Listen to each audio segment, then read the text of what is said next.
So let's talk about Kaltura, and let's just go around the room quick and say, hey, my name is so-and-so, and I have this awkward question about Kaltura, and that way it can help direct and guide our conversation this morning.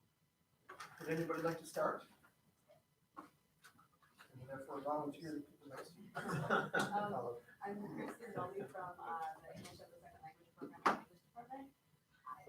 I'm so interested in Kaltura, but I never really, I signed up, I logged in, but never used it, and just wanted to know how to best use it efficiently.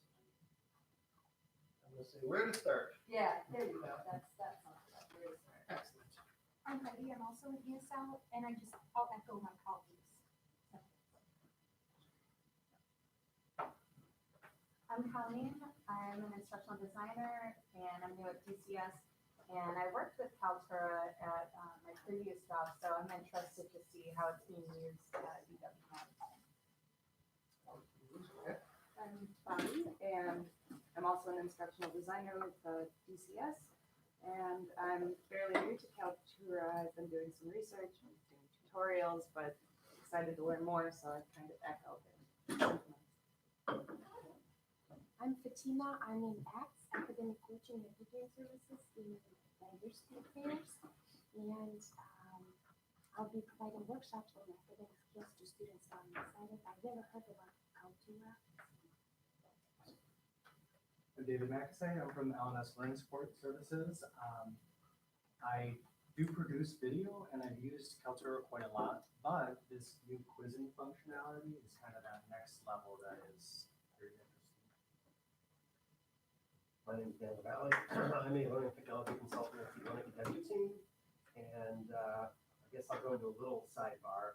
When our previous Kaltura sysadmin left, I became kind of our temporary admin. We have a new admin, but he's actually at a conference. And I thought, oh wait, change is gone. Like, I'm going to go down there and see, what questions people have and see if I can help with anything.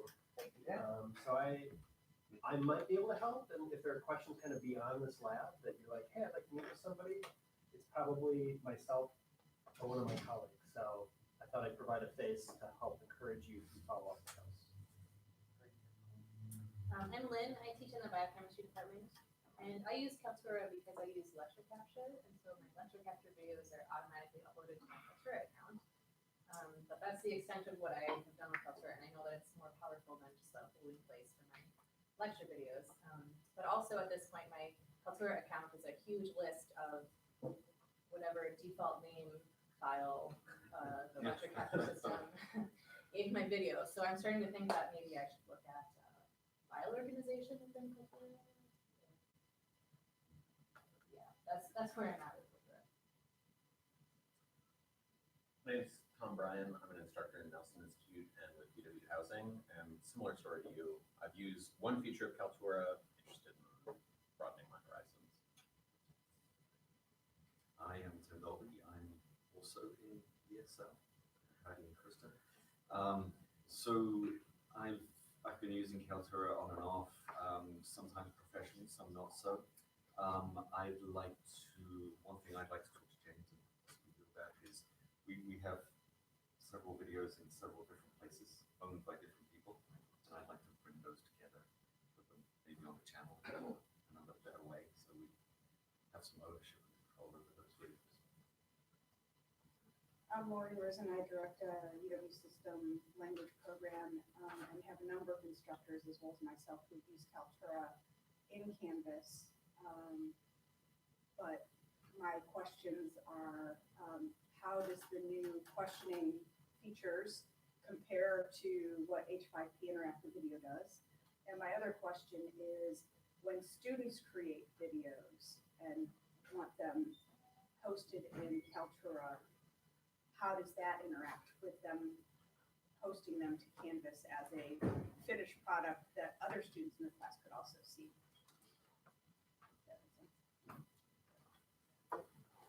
Hi, I'm Michael McGuire. I'm a faculty associate with the School of Human Ecology.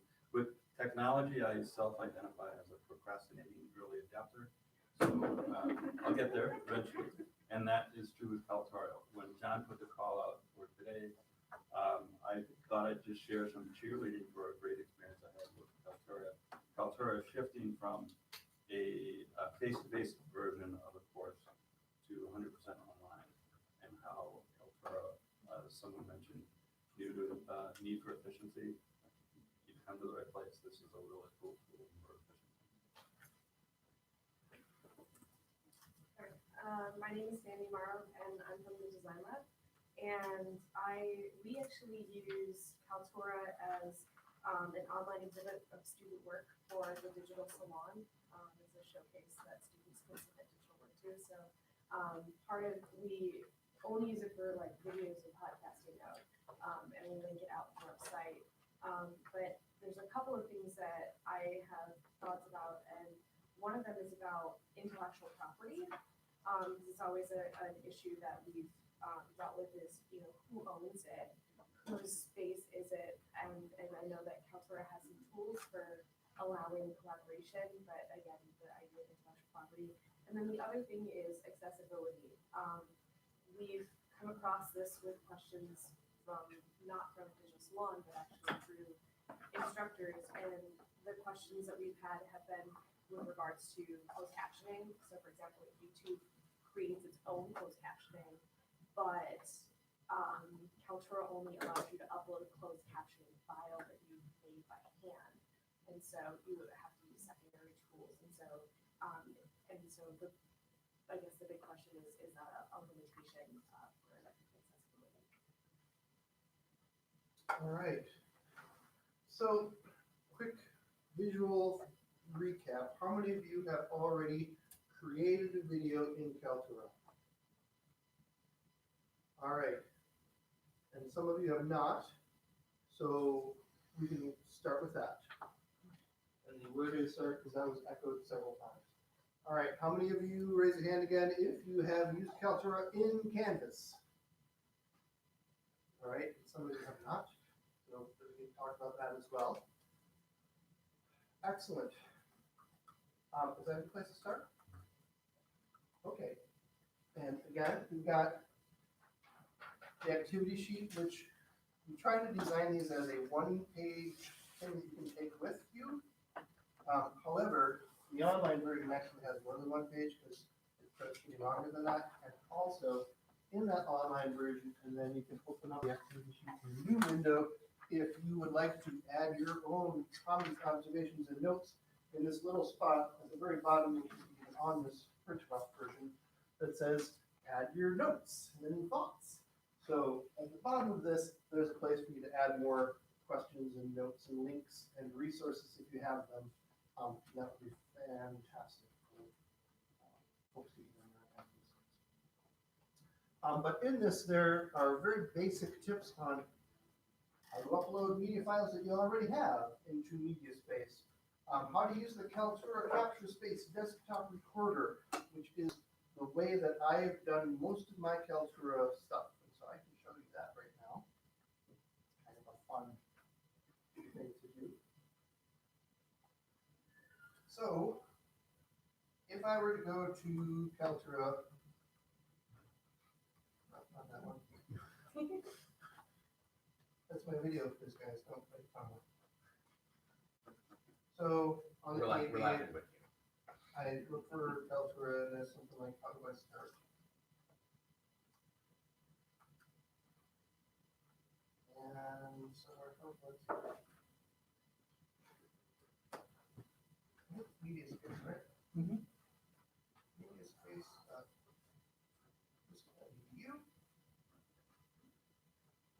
And up in the top right corner, I can go and I can log in.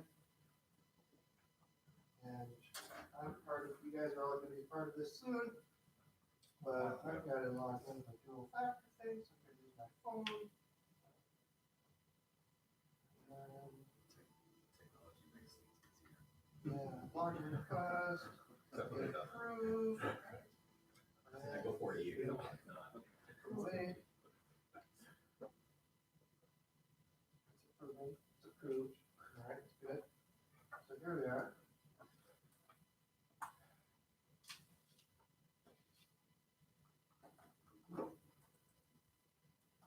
All right. So